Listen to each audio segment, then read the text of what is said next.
an interesting title to have. I think it might be many in this room, I know, a dream title to be working as a tech ambassador. I would like to welcome to the stage Marie Engtoft Larsen. She is the tech ambassador, as I said, of Denmark. Denmark has been in the lead when it comes to digital, so we're really looking forward to hearing what she has to say. She's going to be talking about the Nordic Baltic digital leadership, and then she will be leading and moderating conversations with the ministers following that. So welcome, Anne-Marie.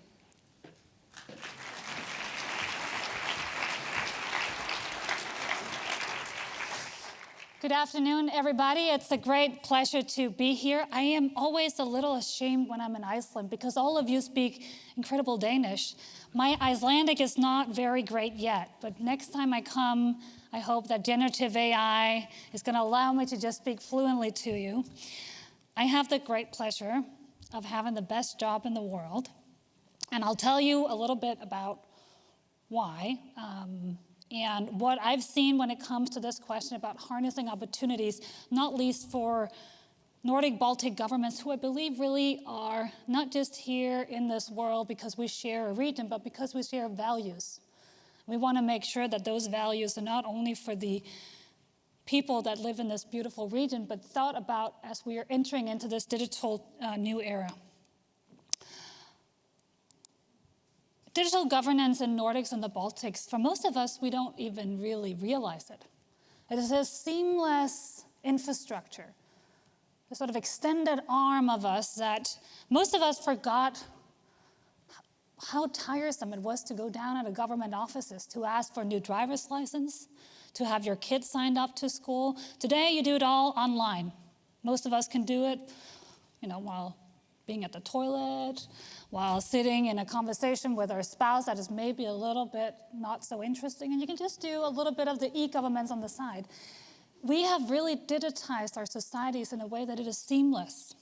It is easy to use. Most people, it is very intuitive, and it's some of the best solutions, not only when it comes to usability, but also security, of the ethics involved, of the values behind it. And that has made us, whether you're looking at one or different statistics, all of them internationally, the Nordic Baltics, we come out on top. So it's easy to have these conversations as sort of a congratulatory, let's come together and pat our backs and talk about how wonderful we're doing. Because truth is, we are doing quite wonderful. And this is a place that the rest of the world is really looking to. But we are part of a very large world. We're part of a very, very big ecosystem where technology is rapidly transforming every single aspect of our societies. And today, it is not only governments who were at the forefront of the digital revolution designing those technologies, defining them, disseminating them, and using them. Increasingly, tech companies. And actually, quite a small group of them have a very large influence. Most of them, their market value is way beyond our GDP. They have a reach that's far beyond even the numbers that we have together as a Nordic Baltic in terms of citizens. Their user number is much higher. We spend more time on their platforms daily than I do thinking about the Danish government, and I'm a diplomat. They are a part of our lives, and that is whether they are the ones deciding what memes you are scrolling, what you're seeing. They're also the ones that are at the forefront of designing and developing modern democracy. How do we speak to each other? What type of news do we get? What type of understandings of the world do we get?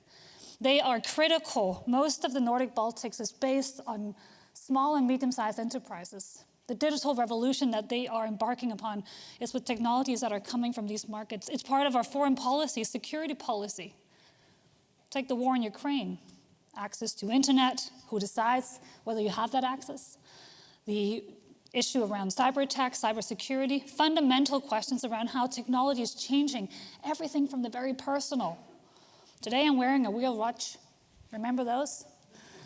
Most of us have our phone, electronics on us from the moment we wake up to the moment we go to bed, tracking us, giving us data, telling me I'm not walking enough, but also knowing a lot about me. And so What is this region, the Nordic Baltic? What is it that we have to offer in a rapidly changing technological era? That's what we're going to be discussing with the panel in a second. How do we make sure that the values we were built upon, trust, democracy, agency, rule of law, the reason why the Nordic Baltic is still, despite all the rain, the best place in the world to live. And that's why people aspire to be like us, to be here, to learn from you. How do we make sure that we continue to have that role when there's a new wave of new technologies coming? We've heard a lot about the traditional digital services that many of you are very familiar with, but a lot is happening. Quantum technologies. Later, I'm going to ask the panel to explain what quantum technology is. So you can, no, I won't. This incredible, it's taking a long time. It's, as a proud Dane, whenever diplomats from Denmark go, we have to talk about Niels Bohr. But Niels Bohr, the Danish physicist from more than 100 years ago, he had an argument with Einstein. Einstein spent 5 years of his life trying to disprove Niels Bohr. Niels Bohr ended up winning on quantum mechanics. This is not only about Denmark winning in an argument with Einstein. This is about quantum mechanics as a concept has been more than 100 years, more than a century in the making. But now we're finally at the cusp about to see what this powerful technology can do. And even though, why is quantum going to be big? Is it 5 or 10 years from now? No one knows. I speak to big companies who are leading this every day, and some say it's in 5 years, it's in 2 years. My guess it's a little longer. But it is going to be radically transforming our world. This really, really large ability to compute things that we haven't been able to solve for now. And one of the examples a good friend of mine who's a quantum physicist once gave me, I said, can you try to give me a picture of how powerful is quantum technology going to be? And he said, when a real quantum computer exists, with more than these 10,000 qubits, these are these very hard transistors to make because they're very wild and they're hard to get stable. But when it exists, you can ask it a question like, how am I going to manufacture a pill that would make everyone in this room, if you start taking it tomorrow, you take it for a year, you live 10 more years? That is the type of question that we're going to be able to ask a quantum computer, because unlike traditional computing, that has to first do one computing, so sort of it asks one question, tries to come up with an answer, ask the next question, try to come up with an answer. A quantum computer can ask all the questions at the same time. So it can go through every single research report ever written about why some people live longer or shorter. It can go through all the proteins on the planet that's been mapped by generative AI and talk about what exactly the right type of chemicals and proteins that could come into this pill. Apart from the fact I would like to live for a long time, imagine the catastrophic effect it would have if we tomorrow had a pill that could make all of us live 10 years longer. You'd have to rewrite most of your labor market policies. You'd have to reconsider your entire hospital services. You'd have to reconsider your pension systems, retirement plans. You'd have to reconsider the generational contract. And so quantum technology, I think, is fair to say that this is going to be a powerful technology, that how we master it, and not least how the public sector and governments engage, are going to be key to this. And then, what might we learn from the past? There's a lot of talk about Oppenheimer these days in the Manhattan Project. There's also a lot of talk about Barbie. And you got to do this. Quick show of hands. Who's watched Oppenheimer? Okay, and how many watched Barbie? Barbie always wins. I am a strong believer that you can wear high heels and red nails and still really be dedicated to also science. And I think the Barbie-Oppenheimer frenzy this year has really shown that. What we can learn from the Manhattan Project is that these very, very large, monumental moments in time, whether it was the harnessing of nuclear power for a very destructive force, or it's harnessing the power of quantum technology to really solve humanity's biggest issues, require unprecedented collaboration.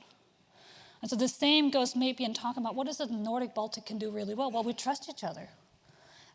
Honestly, we like each other. We have shared culture, shared values, shared history. And so these are some of the things that I think when thinking about new and emerging technologies in this region, we can try to put into that. Another technology revolution that's certainly underway.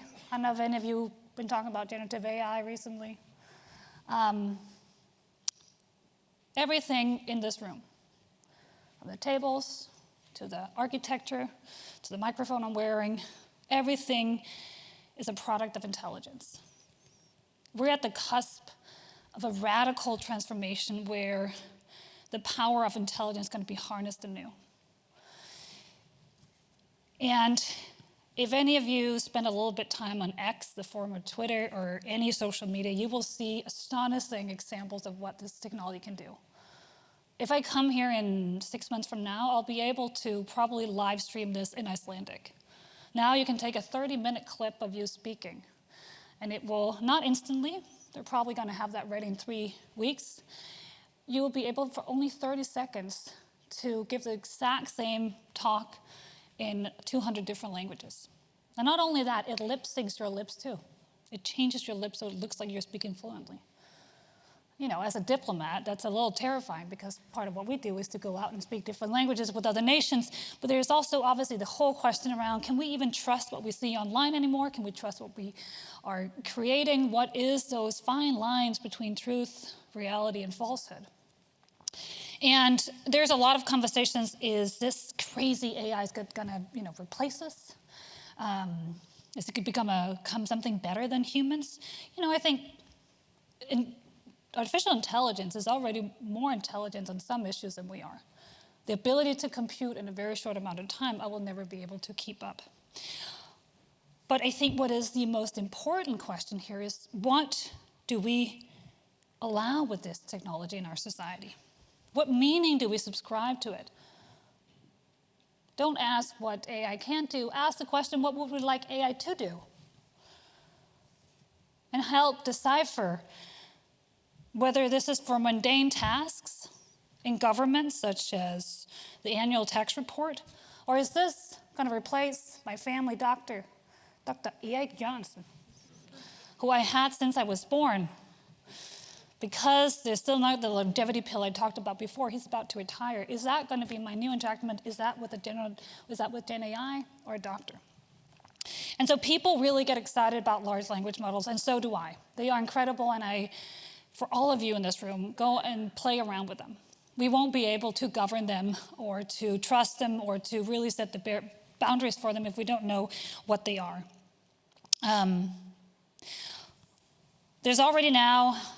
There's a movie called Her, about a man who falls in love with artificial intelligence. For those of you who got tired of dating, you can now date an AI. There's several online apps where if you get tired or don't have time to date real human beings, you can date an artificial intelligence. I still believe that real love is far better than artificial love. And so this question of what do we want out of our technology and how do we make sure that the human intelligence prevail? Because we do think it's not about just replacing it for the sake of it, but what is most important to us. And with that, and we're going to be discussing this in a moment, this whole question around meaningfulness. If technology does not create a better, more sustainable, freer, fairer, meaningful life, why at all even include them? And the thing is that technology does not create inclusive societies by its own. The spinning jenny. This is at the height of the technological revolution when it started in Britain more than 250 years ago. The spinning jenny is really about harnessing steam power. It's about harnessing new mechanics. It's when people are moving from rural countrysides into the city to start new types of industrialization. The thing is that technological innovation in itself won't necessarily create better results for societies. What's missing here is that what happened with the spinning jenny, the first creations of it was that it really required small hands. To operate it efficiently, large male hands didn't really work. Even large women hands, not really. So how about using child labor? And so for the first 3 decades of the Industrial Revolution, especially in the textile industry, they just employed children. Tiny hands, very smart. The thing is that it's not until we put the social innovation on top, the policy layer, that it took 3 decades to make the first child labor laws in the UK, and ensuring that this technology was not created to harm children.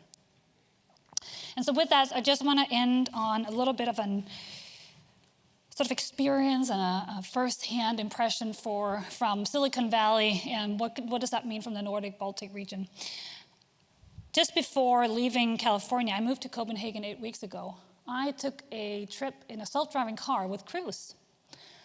Some of you have probably seen them. They're driving around now, everywhere. San Francisco is self-driving taxis, the most convenient thing to take right now. The excitement about technology. For a long time, for the good part of 20 years, maybe even 30 years, the collective imagination of what technology can do, should do, could be, has been created in a radius of 40 miles from Palo Alto. And that excitement still exists. Sure, they do read the newspapers and they know that we're talking about regulation and there are concerns.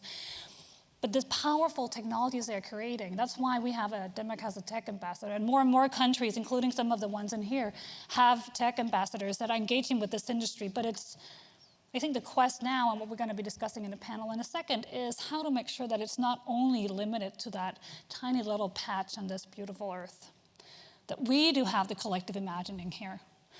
Nordic Baltics punch above our weight all the time.